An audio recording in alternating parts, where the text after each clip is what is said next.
Hello students, welcome to EPG Pathshala. I am Renu Arora, former Head Education and Training Division from NISCARE, New Delhi.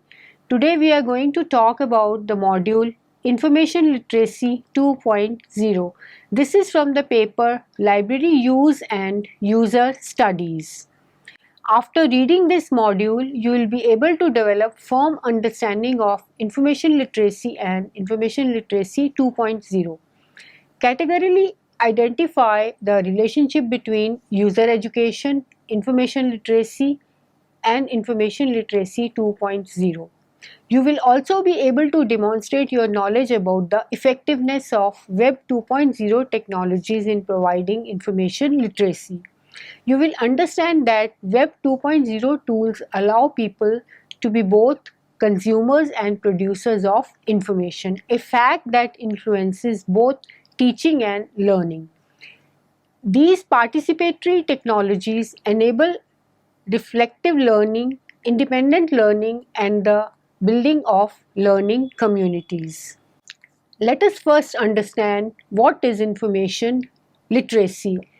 CLIP, that is the Chartered Institute of Library and Information Professionals, defines it as knowing when and where you need information, knowing where to find it, and how to evaluate, use, and communicate it in an ethical manner. Let's know the details of information literacy. Information literate people are those who have learned how to learn. They know how to learn because they know how knowledge is organized, how to find information, and how to use information in such a way that others can learn from them. They are people prepared for lifelong learning because they can always find the information needed for any task or decision at hand. Thus, information literacy is, in fact, the basis of a sound democracy. Being information literate ultimately improves our quality of life as we make informed decision when buying a house, choosing a school, hiring staff, making an investment, voting for our representative, and so on. Being information literate ultimately improves our quality of life as we make informed decisions. There are numerous definitions which are extensively acknowledged in discussing and illustrating information literacy. Let's now understand skills of an information literate person. An information literate person has a need for information, wants to know where the resources are available, wants to find how to find the information, wants to know how the results of acquired information can be evaluated. So there is need to evaluate results, wants to see how to work with results. Besides this, wants to have ethics and responsibility of use of proper information, and we also want to communicate or share our findings with others. Besides this, we also want to manage the findings of the information. Information literacy is therefore a set of skills needed to find, retrieve, analyze, and use information. It is a survival skill in the information age.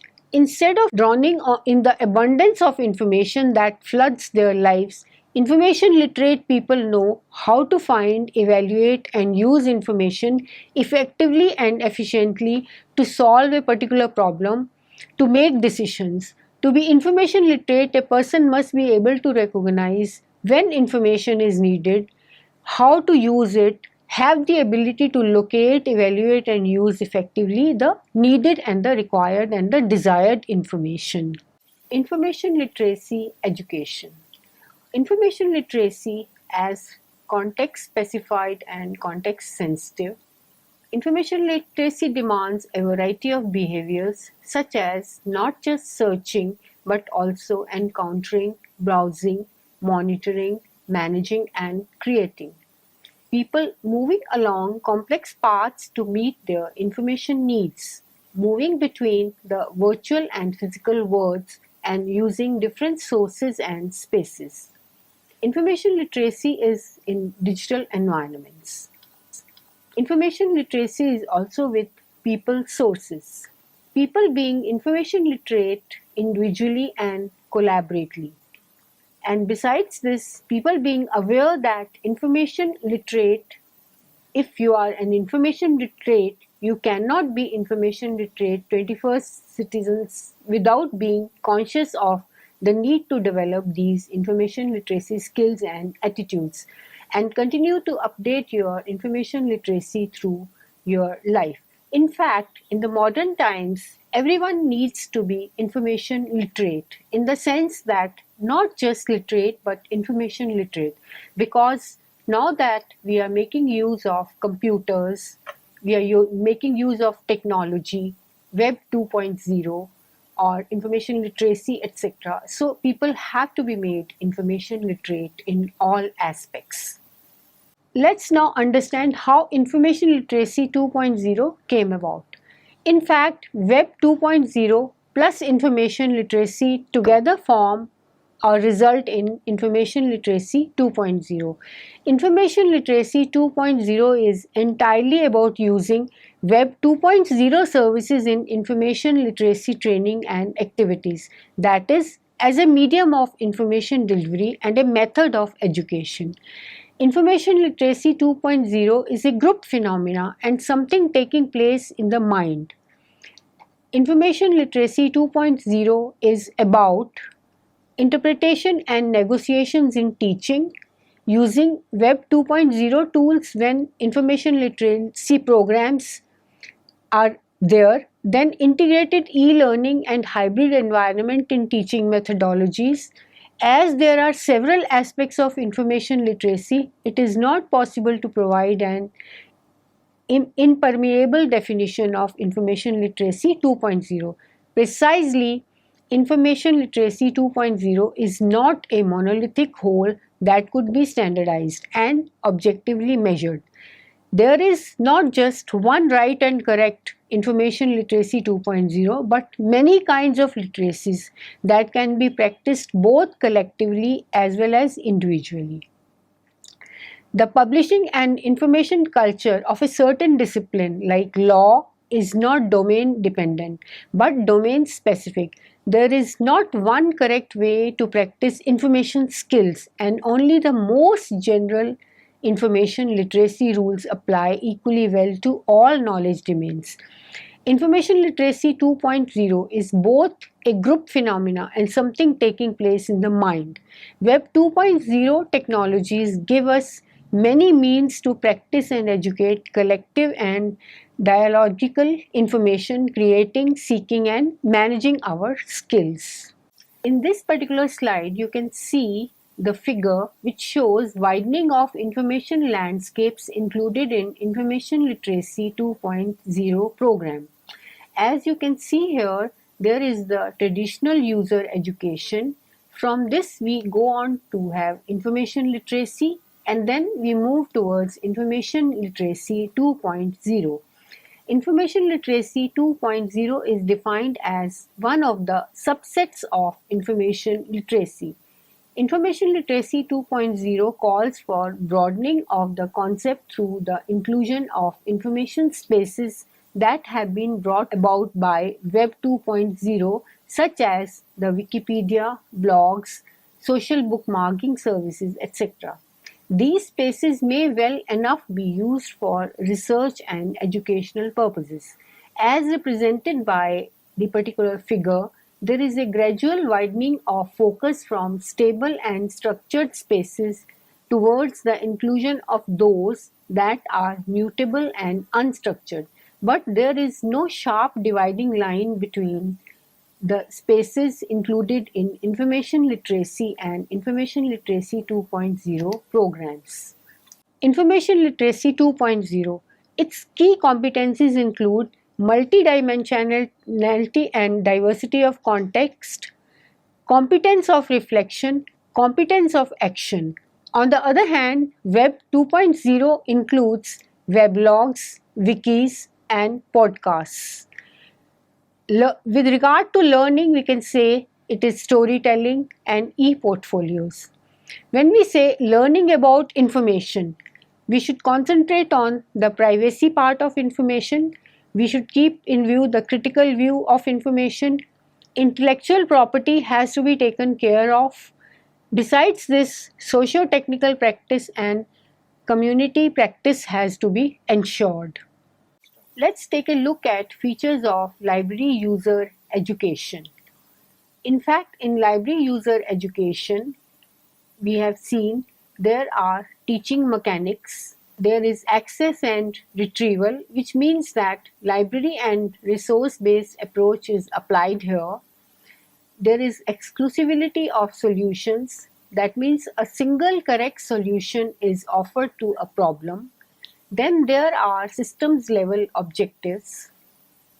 We have seen here that there is a structured library word, and in fact in library user education we are educating the library users for using the library, and for educating the library users several methods are adopted. It could be a tour of the library or giving a demo to the library users, or many times it could be showing a PowerPoint presentation or showing a small film or giving brochures, handbooks, etc. concerning the library to the users. And the library user education is basically one-time session. It could be isolated instruction, that means given to a single user, or it could be a group education given to a group of users. It is basically direct teaching and it's rarely integrated. And in fact, for a very long time, libraries have been using the user education programs for educating their users in using their libraries. We have already seen the features of library user education, and from this we have moved on to information literacy, which is basically an advanced aspect of library user education. What we do here involves many more modern aspects. It is not just showing something to the user or taking the user around. And here what we do is we basically discuss the teaching concepts and strategies. The user is just not acquainted with something but is actually taught and how to carry out a particular activity, how to handle the services, etc. Then access and retrieval is also taught to the users. Basically, what is done here is user is told how Boolean operators work or how truncation helps in locating some particular document, and then how control vocabularies etc. can be used. And once the user is told how to access and retrieve material, evaluation of material is also to be carried out in case of information literacy. Then in the next aspect, exclusivity of solutions and preferable information paths are also shown to the users. In addition to this, there are system level objectives which are conveyed to the users. Then structured information landscapes are drawn and user is shown which path to take when in order to retrieve information. And it is not just then educating the library or information user, but going much beyond that. And the information literacy therefore is not just simple plain library user education, but it is adds on or integrated. It is also a kind of e-learning and hybrid teaching and learning environments. And information literacy could be handled while the user is away from the library. It can be done online, or it could be a program which has been pre-recorded, or it could be in the form of a kind of a demo which is given to the user. Features of information literacy 2.0. There are several features of information literacy 2.0. Some of these are interpretations or negotiations, recognizing, information context, addressing authority, reliability and accuracy issues, non-exclusive solutions, multiple information paths, personal level, it has to be subjective, information spaces of unrecognized structures, educating information users and the creators of information. So these have to be education of both users as well as creators of information. Then add-ons or integrated e-learning and hybrid environments. There are several Web 2.0 services. So information literacy 2.0 is seen as a cerebral experience where informal learning is an integral component. Information literacy 2.0 includes not only learning with information but learning about information and knowledge. It challenges the library based concept of information literacy. In the word of Web 2.0, user is not seen as a customer but as a co-producer. Education is not a transfer of information and knowledge, but a process to create an ability of reflection and a critical awareness. The library is not a warehouse of information, but a place for individuals and collaborative experiences and learning. Now we move on to Web 2.0. Miller envisaged the principles of Web 2.0 as: firstly, Web 2.0 presages a freeing of data. Web 2.0 permits the building of virtual applications. It is participative. In Web 2.0, applications work for the user. Web 2.0 applications are modular. Web 2.0 is about sharing of information, data, etc. Web 2.0 is about communicating and facilitating community, and Web 2.0 is basically a very long tail. Besides this, Web 2.0 describes the changing trends in the use of World Wide Web technology and web design that aims to enhance creativity, communications, secure information sharing, collaboration, and functionality of the web. The essence of Web 2.0 or the read-write web is participation in creating information dynamically, whereas the earlier phase of the web or the read or only web searching primarily focused on presenting information statically. Two prominent characteristics of Web 2.0 technologies are multi-way communication and collaborative information creation retrieval. So we have seen that Web 2.0 has gone much beyond what was available in the earlier web version. Let's now understand elements of Web 2.0. Web 2.0 is a platform with applications and files stored on the web rather than on a user's desktop. In this arrangement, software is a service and often a free service rather than a product. The second defining element of Web 2.0 is participation. The web is now the participatory web, the social web, the read or and write web. We see this as personal activities in Wikipedia. It is a technology shifting the web to turn it into a participatory platform in which people not only consume content, normally we consume content by downloading, but also contribute and produce new content, that is via uploading. So Web 2.0 ideas incorporate new techniques which are tagging, blogs, wikis, mashups, etc., which are breaking the barriers between the users and the data providers by creating new and useful links among them. The idea is that the web harnesses collective intelligence and empowers users through the formation of communities and the mass publication of user-generated content. Let's take a look at some examples of Web 2.0. Firstly, we have the social networking sites. A very good example of this is the Facebook. In the present times, who is not familiar with the Facebook? Everyone is basically on Facebook and can communicate with anyone, anywhere. Secondly, there are the video sharing sites. A very good example of this is the YouTube. You can put anything on the YouTube, and as and when you want to take a look at some recording or some music, etc., or some video, you can go to the YouTube. Besides this, there are the wikis, then there are blogs, And lastly, there are social bookmarking sites. For example, del.icio.us. We'll be studying more about these in the subsequent slides. In this figure, you can take a look at all the examples of Web 2.0.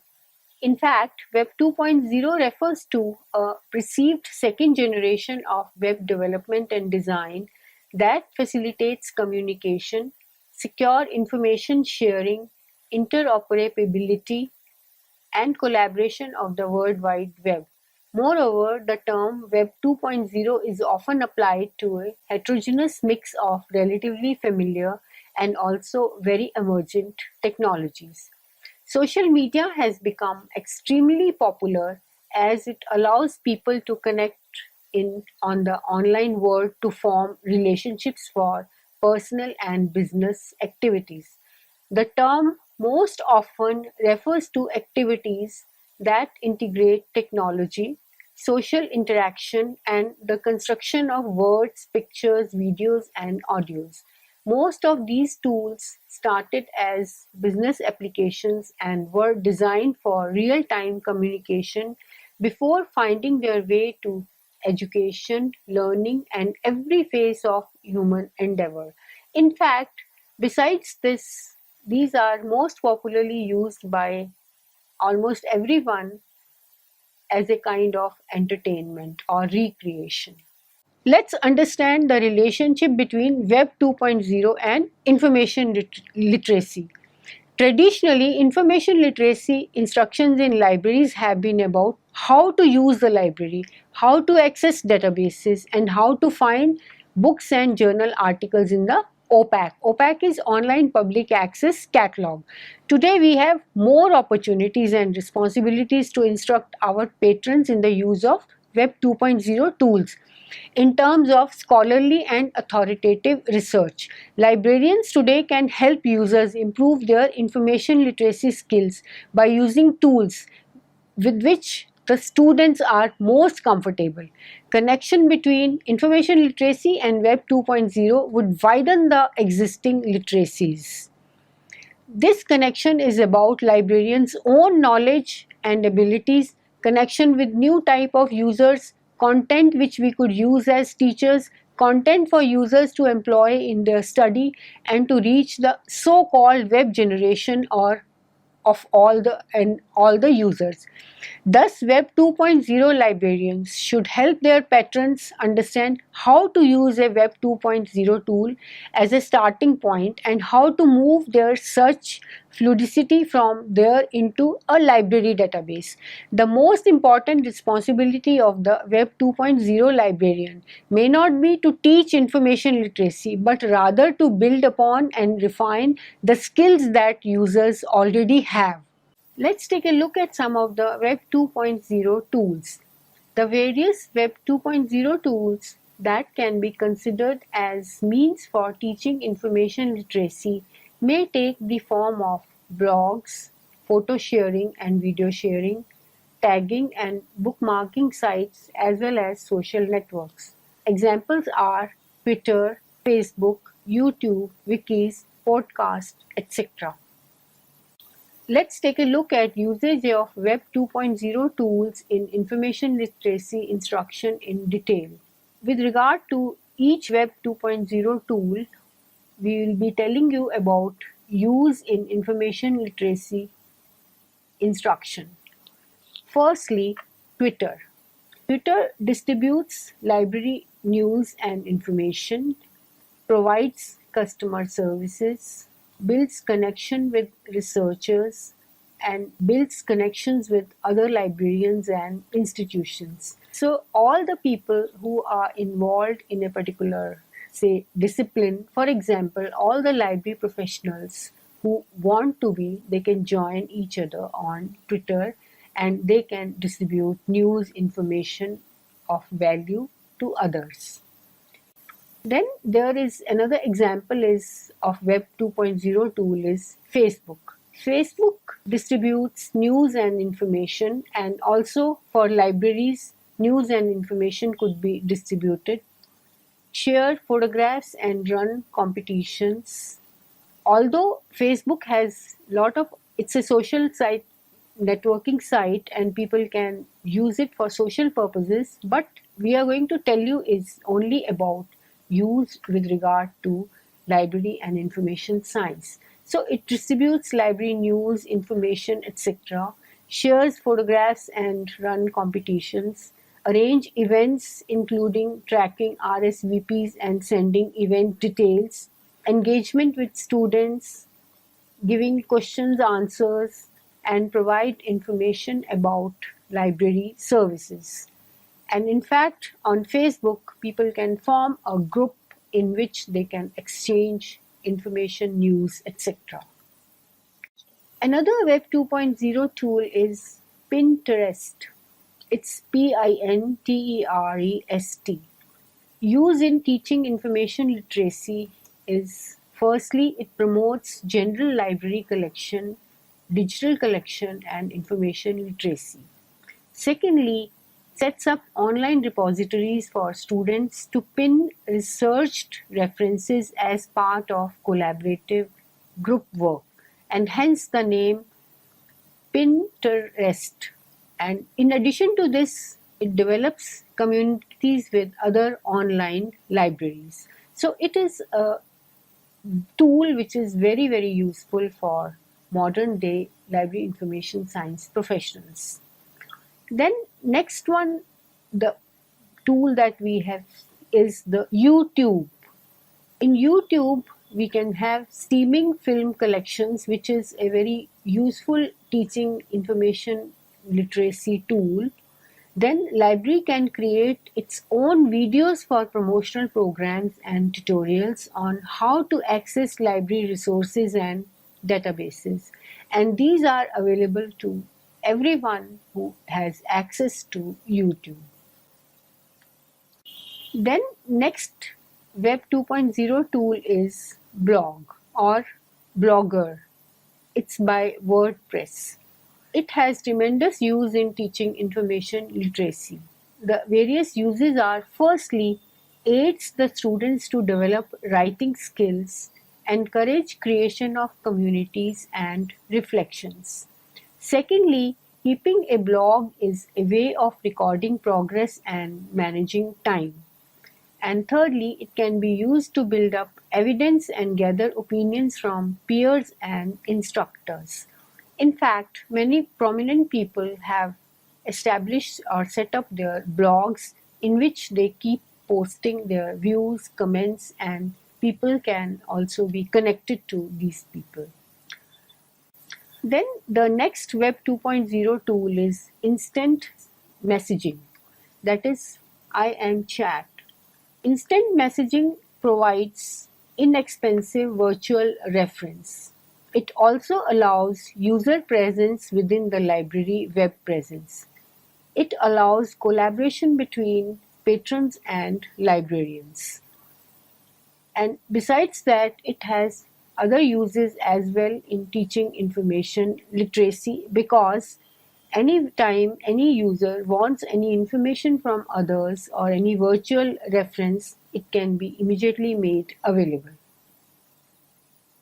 Then another Web 2.0 tool is Wiki, which is represented by globe logo wikis. It has tremendous use in teaching information literacy, and the first use is that it is a good starting point for research. Secondly, it encourages group work and peer review. Thirdly, wikis can be used to facilitate a presentation in place of conventional software.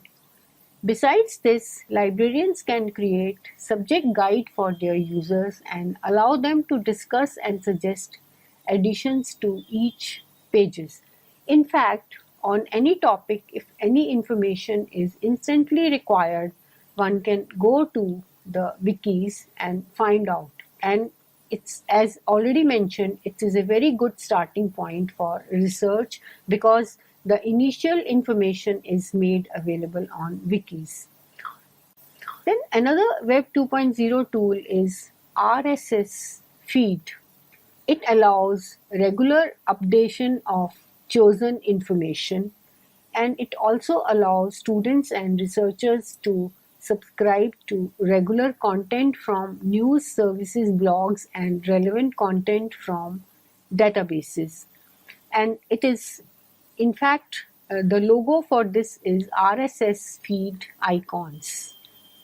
And these are some of the Web 2.0 tools which are very useful for teaching information literacy. Besides the Web 2.0 tools we have already discussed, there are some more. One of them is podcast. Its use in teaching information literacy includes several aspects. Firstly, librarians can use podcasts for library instruction, especially for distant learners. Secondly, they allow students to time shift. And thirdly, librarians can offer podcasts for promotional recordings about library services and programs.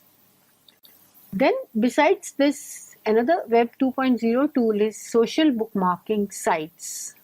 In fact, these provide ways for users to store and organize web pages with tags or describe keywords. Social bookmarking sites also allow users to make use of other people's tags while searching for specific information. And besides this, the social bookmarking sites can be helpful to instructors who can use these sites to save helpful web resources. So we have seen that the several Web 2.0 tools are very useful in teaching information literacy, and they are mostly popular with the youngsters or the users and the students of library and information science.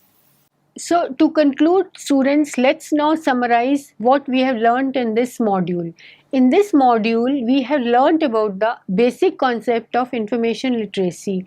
We have highlighted various definitions given by core professional bodies involved in the evolution and development of the concept of information literacy.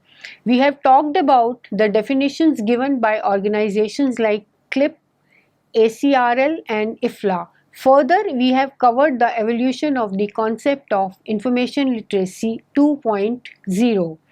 With the help of diagrams and tables, we have tried to explain the close relationship between user education, information literacy, Web 2.0, and information literacy 2.0. We have also discussed the evolution of the concept of Web 2.0 and its principles. We have gained detailed knowledge on information literacy, Web 2.0 tools, and how they are interdependent on each other. Lastly, we have explained the effectiveness of Web 2.0 tools in teaching information literacy. For example, we can use these by using blogs, Facebook, Pinterest, YouTube, blog, wikis, RSS feed, and social bookmarking sites. The other details, etc., are given in the e-course material. Besides that, references are also provided and reference to websites is also provided. Thank you.